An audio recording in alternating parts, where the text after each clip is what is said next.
नमस्कार, welcome back to my channel Ask Astro 8। आप सबों का एक बार फिर से स्वागत है हमारे चैनल में। तुलसीदास जी की एक बड़ी अच्छी लाइन है, सकल पदार्थ या जग माही, कर्महीन नर पावत नाही।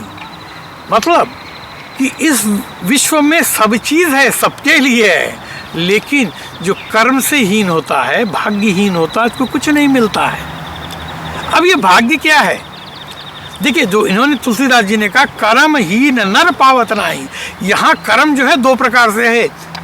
यहाँ जो है ये जुड़ा हुआ है, तो मतलब कर्म भाग्य और कर्म आपका जो प्रयत्न है, तो भाग्य के साथ में प्रयत्न भी बहुत ज़रूरी है। मुझको याद आता है अपने पुराने समय में हमारे एक बहुत ही बड़े उद्योगपति से मेरी मुलाकात थी। तो उन्होंने हमको कहा कि देखिए, मैं तो ये मानता हूँ, और हिंदुस्तान के वो बहुत जाने माने उद्योगपति हैं, और उनका बड़ा ये खुला कहना था कि मेरा तो 80% वो भाग्य है, सिर्फ 20% हमारी मेहनत है। तो मेहनत तो हर एक में ज़रूरी है, चाहे आप 5% भी करें, लेकिन करें, सिर्फ बैठे रहने से कुछ नहीं होगा। तो इस पर एक बड़ी अच्छी कथा मुझको याद आ गई, तो मैंने सोचा कि ये आपके साथ में शेयर करूं। तुलसीदास जी के इसके साथ में ही एक बार धनलक्ष्मी और भाग्यलक्ष्मी में बहस चली। भाई, हमारे वहाँ तो हिंदू शास्त्र में तो अष्टलक्ष्मी हैं, 8 प्रकार की लक्ष्मी हैं जिनके अलग अलग काम हैं। तो उसमें से एक है भाग्यलक्ष्मी और एक है धनलक्ष्मी। धनलक्ष्मी पैसा, अगर आपके पास पैसा नहीं है तो आप किसी काम को कर नहीं सकते, और भाग्य नहीं है तो पैसा भी नहीं आएगा।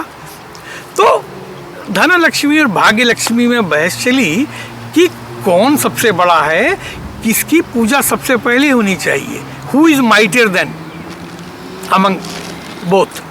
तो धनलक्ष्मी ने कहा कि भाई, पहली पूजा तो मेरी होनी चाहिए, जब तक मैं नहीं हूँ तो कुछ नहीं है, कोई काम नहीं हो सकता। पैसा नहीं है तो क्या काम करोगे?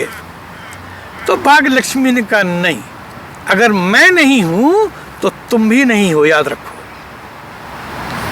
तो इनमें बहस चलती रही। इतने में एक दूर से इनको एक लकड़हारा आता हुआ दिखा, थका मादा, सिर पे लकड़ी के गट्ठर का बोझ, वो आया। तो धनलक्ष्मी ने कहा, अच्छा देखो, ये व्यक्ति आ रहा है, बड़ा निर्धन है, मैं इसको अभी माला माल बना देती हूँ। लगी शर्त? भाग्यलक्ष्मी ने कहा भाई लगी। तो धनलक्ष्मी ने क्या किया, लकड़हारा जिस रास्ते से आता था, जैसे ये छोटी सी झील है, तो एक छोटा सा नाला बहता था, तो उस नाले के ऊपर भी एक छोटा सा लकड़ी का पुल था।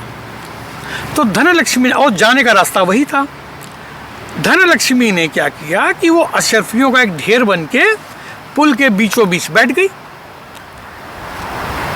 और लकड़ा कि भाई लकड़हारा उधर से आएगा, अशर्फियाँ देखेगा, ले जाएगा, माला माल हो जाएगा। उधर जैसे ही लकड़हारा उधर आया पास, भाग्यलक्ष्मी उसके सिर पे सवार हो गई जाकर के।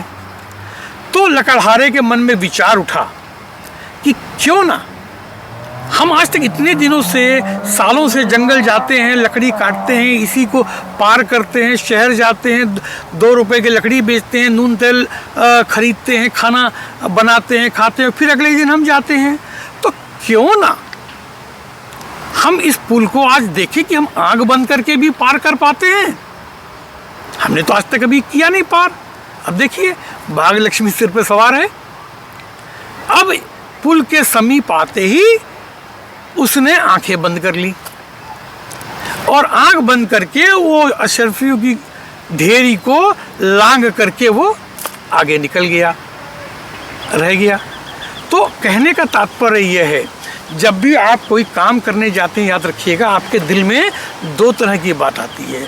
अगर आप गलत काम करने जाते हैं तो आपके दिल में पहला विचार आता है, यार मत करो। दिल्ली में भी इतने दंगे फसाद हुए ना, लोग दिल पे हाथ रख के कहें कि नहीं, बड़े खुशी खुशी मकान जला दिया, दूसरे को मार दिया। नहीं, अमेरिका में दंगे हो रहे हैं, एक अश्वेत के लिए आप जाकर के दुकान लूट रहे हैं। वो कौन सा अश्वेत का प्रेम है? वो अश्वेत का प्रेम नहीं है, ये हमारे भीतर की हिंसक भावना है जो हर व्यक्ति में रहती है। अच्छा बुरा हमारे भीतर में है, लेकिन अगर हम अपने दिल की पहली बात को सुन लें, आप विश्वास मानिए आप किसी परेशानी में नहीं पड़ेंगे, आप प्रॉस्पेरिटी पे पड़ेंगे। क्योंकि धन लक्ष्मी और भाग्य लक्ष्मी ये एक दूसरे के विरोधी नहीं हैं, ये एक दूसरे के पूरक हैं। तुलसीदास जी की बात की मर्म को फिर समझिए कि कर्महीन नर पावत नाही। तो कर्म भाग्य भी है और कर्म भी है। अगर कर्म अच्छे हैं तो आप आगे बढ़ेंगे, कोई रोक नहीं सकता है। तो इसलिए कोई भी काम अच्छा अगर आपके दिल में आ गया पहले तो कर डालिए, क्योंकि बाद में जो है विचार बदल जाते हैं। वो कहते हैं ना कि भाई देनहार को और है, देत रहत दिन रैन, लोग भरम हम पे करें तासो नीचो नैन। तो आदमी जब दान करता है तो आंख छुपा के करता है, दिखाता नहीं, जताता नहीं है। हमने तो ऐसे ऐसे लोगों को देखा है कि जिन्होंने अपने जो है लड़की के दहेज में एक पंखा भी दिया हो तो उसके 5वें ब्लेड पे लिख दिया है कि सौजन्य से फलाने फलाने। तो इन चीज़ों को नहीं करके आप चीज़ों को अगर समझेंगे, भाग्य और कर्म दोनों साथ चलते हैं, एक गाड़ी के 2 पहिए हैं। आप चलिए, जो दिल में पहले आए इच्छा अच्छी चीज़ की वही कीजिए। अगर आपको अच्छा लगा हो तो मैसेज कीजिए, हमारे चैनल को सब्सक्राइब कीजिए, लाइक कीजिए। मिलते तब तक के लिए विदा लेते हैं। स्वस्थ रहिए, सुखी रहिए। मिलते हैं अगले एपिसोड में। नमस्कार।